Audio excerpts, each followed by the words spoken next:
a little journey and in conversation, looking at looking at this culture in America of trying to be in the direction of freedom, but there are costs to that as well, of allowing people to do whatever they want. And the costs is it's going to end up with people being primitive, where women will try to get pregnant by one, the most attractive man that they can get to have sex with them, and then the women think that they are somehow child, and they end up not being with the man with favorable genetics, because he's not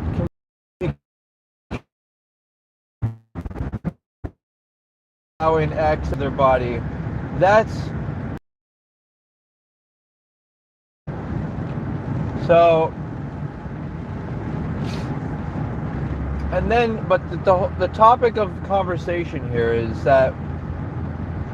this idea of men sort of celebrating a guy's ability to attract women. This seems to be a pretty common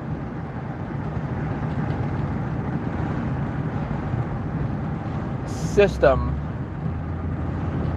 or a pretty common phenomenon, where guys will say, wow, that guy's, he's capable of attracting women, so that must mean that he's to be more respected or admired.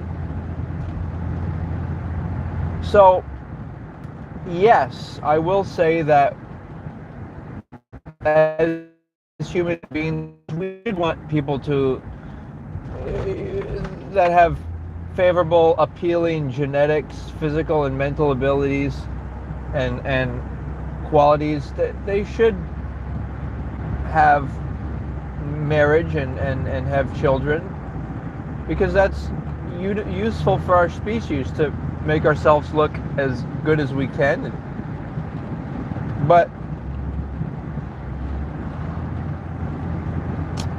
to celebrate this quote-unquote promiscuous player and say and somehow envy them, okay, I'll explain to you why no one wins in this situation. First of all, the guys may think that they're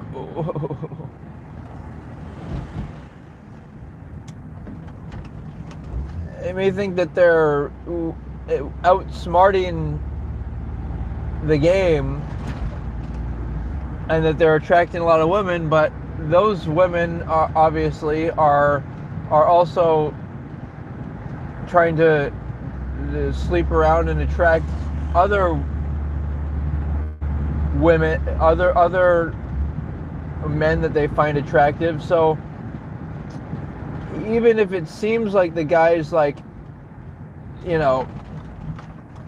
getting a lot of women, those women are still with other men. So it's, in a way, to me, it's homosexual. And I don't mean that in a denigrating way, because I think if homosexual people are together and loving and married, then I'm for them. But I'm saying it in the way of that, why would you not want a virgin woman? Why would you want a woman who's with other men? Is what I'm suggesting.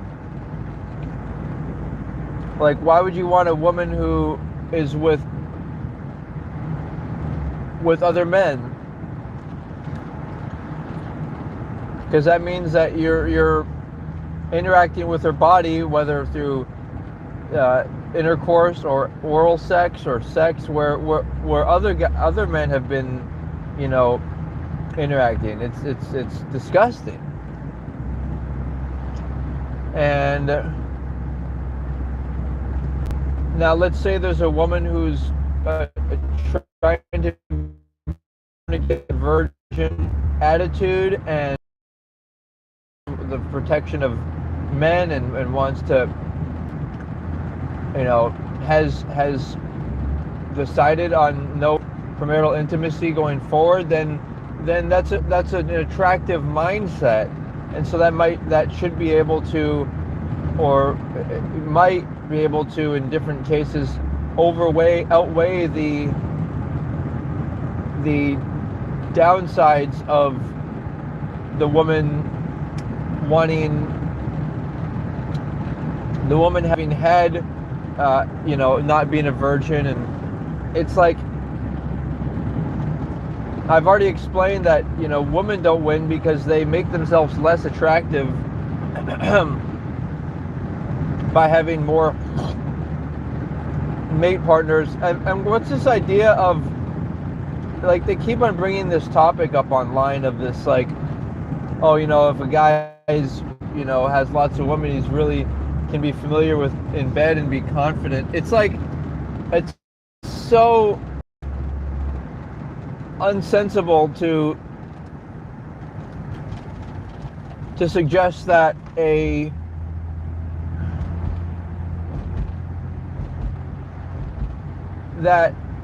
people don't know how to have sex and can't explore that and discover that as a married couple. Like, that you need to have experience before. Why would you want to have memories of sexual experiences with other people? Why would you want to have those attachments? Now, if you need to discover how to have sex, then that means you need to masturbate. You need to masturbate. You need to learn how to have sex with yourself, which is entirely possible, especially in this day and age. See, we have the convenience of, even being able to have,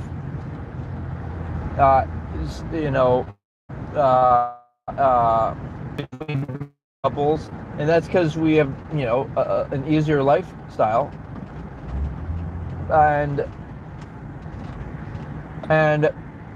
but that's also a downside, because it means people might engage in unloving extramarital activity. But like I said, discover the ability to have sex with yourself. All right? And that is, like I said, technology is enabling people to be more promiscuous, but it also enables you to have better qualities of sex experiences. Now, pornography is controversial in that a lot of it's not of couples that are married, but there are more couples out there doing, entertaining adult entertainment, and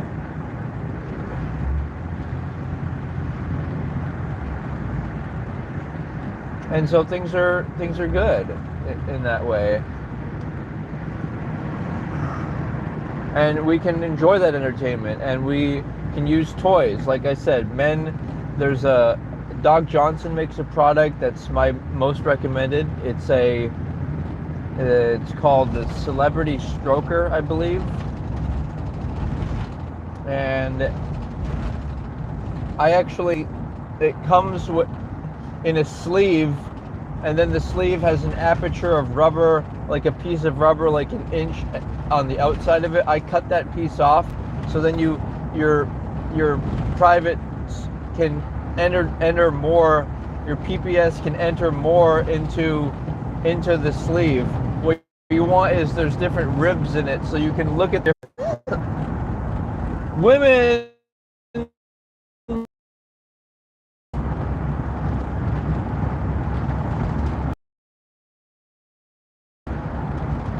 Dildos, and they should. And what's important here is people being honest about, there may be some situations where women like really are needing to have a man who has, a larger PPS, because for whatever reason. That's what they want. But and men can enlarge their PPS. In fact, I'll include a link. It's in my intellectual video series. If you guys want to check that out.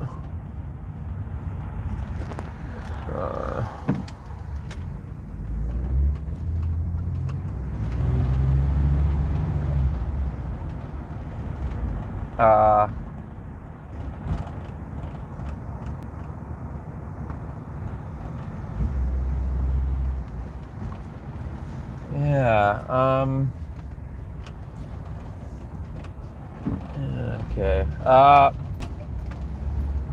So that's where I'm going with this. Is like the reason women slut shame each other is because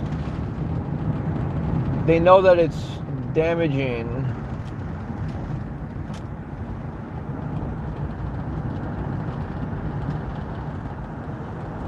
They know that it's damaging for a woman to put herself out there. It makes them less attractive to their husband. And why wouldn't they want to save themselves for their husband? That's a good debate topic.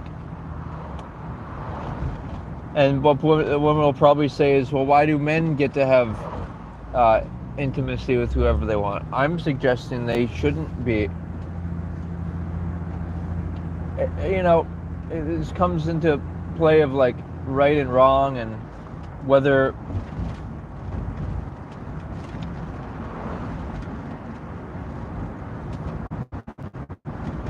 if something's good or bad. And the reality is, I try to frame things in the terms of the words loving and unloving, and sustainable and not sustainable, right?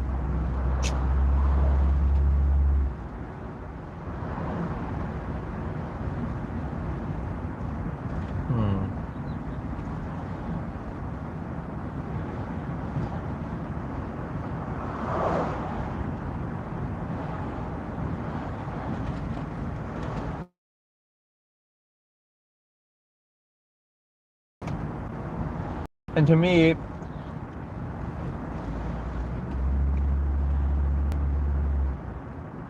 sustainable and loving has to do with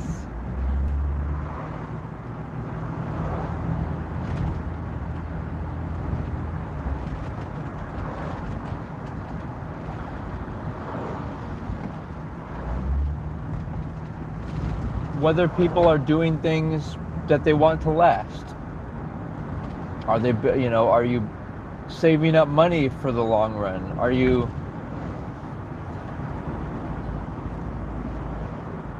thinking long term, like what does the future generation need? Are you interested in helping your sons and daughters, or the guys and women in the society younger than you? Are you interested in helping them to have a loving marriage? Or are you trying to, as some men are, perhaps women, trying to just compete and seduce people younger than you? You know?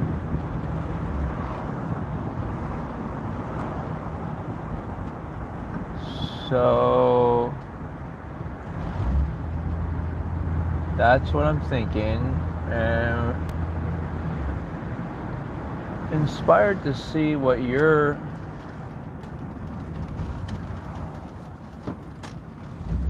thinking about that. Oh boy.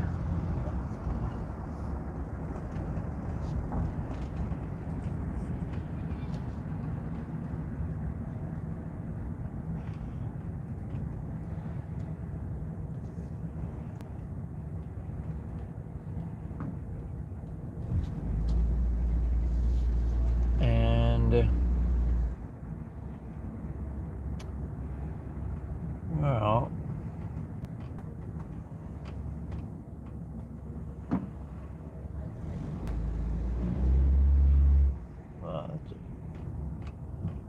a nice house. Yeah. So those are my thoughts. It's foolish for men to like celebrate and say, "Yeah, you're, lucky with the ladies first, or successful. First of all, those are neither valid terms, I would argue.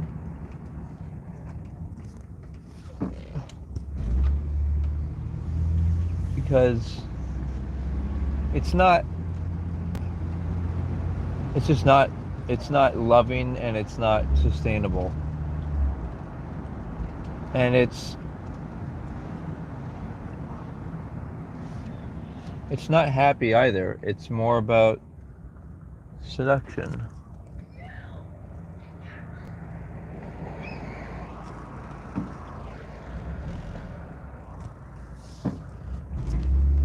And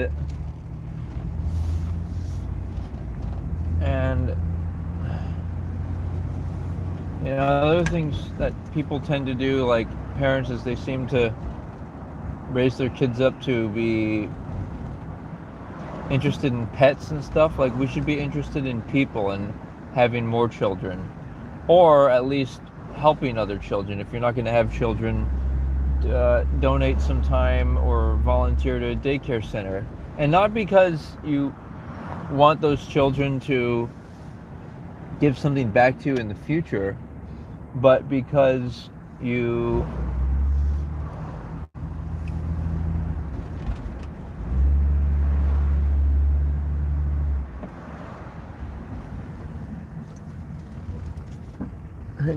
actually want to be a human being. I'm going to do some light work visualization. I hope you enjoy this. It's going to be a way of clearing the mind of its usual defensive negative thinking pattern, and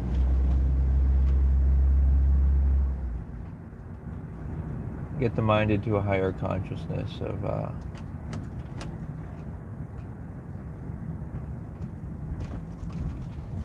of wanting to be. Jeez, first I gotta find out where the fuck I am. I think I'm close.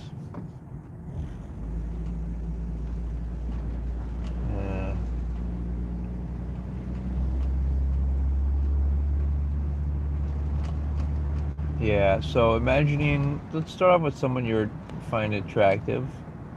Imagine them in brilliant white light, happy,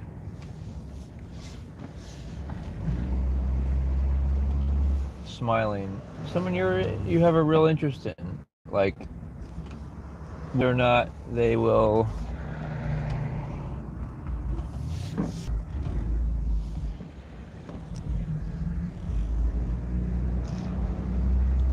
be yours, be your good match.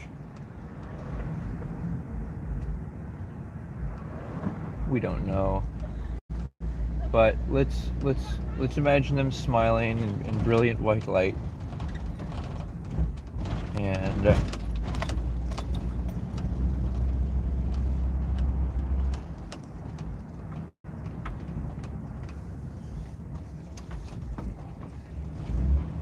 imagine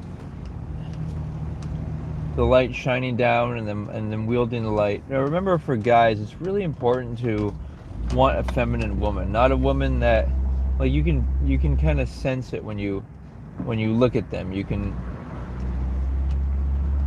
sense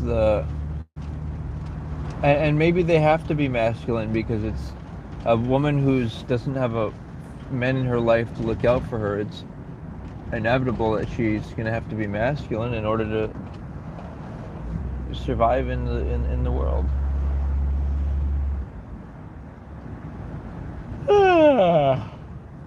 But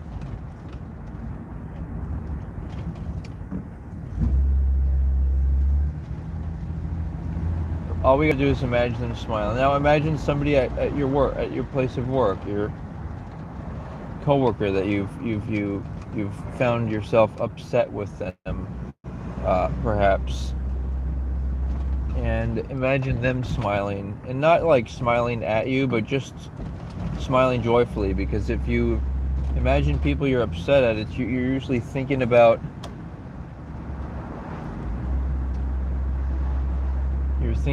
their angry face specifically.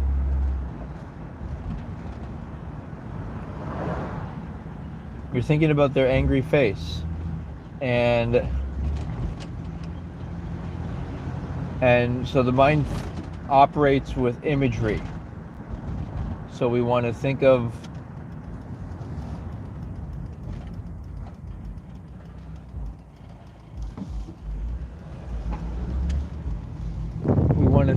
people smiling in our head. So think of that person and imagine a brilliant stream of white light just shining down to them. They grab it, it illuminates their aura, they feel at peace, they're,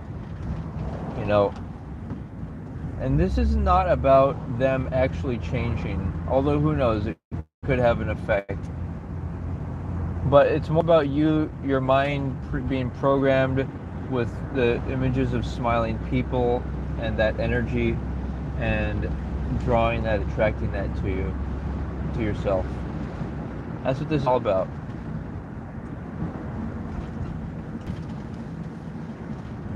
Imagining people happy, say some people that you're for some reason upset with.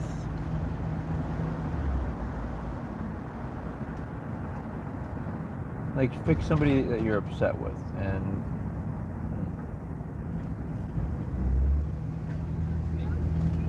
imagine the streaming white light streaming down.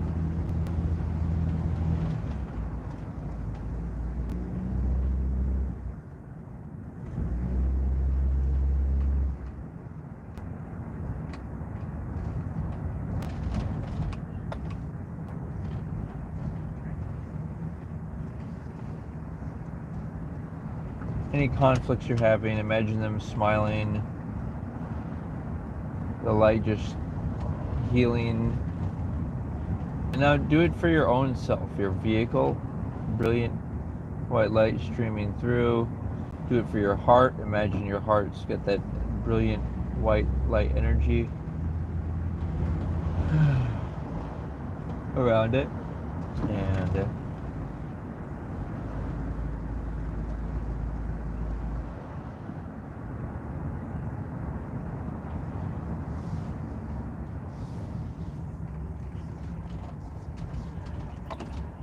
And there we go. It's time for me to wrap it up, but I'm feeling good. Hope you're into this conversation, and I want to talk more. Okay? Aloha. Thanks for tuning in, you guys. Remember to tune back into the beginning of the show.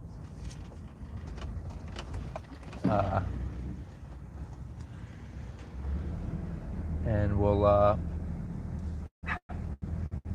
once it's published, and perhaps some of the previous stuff that I've published. But yeah, aloha.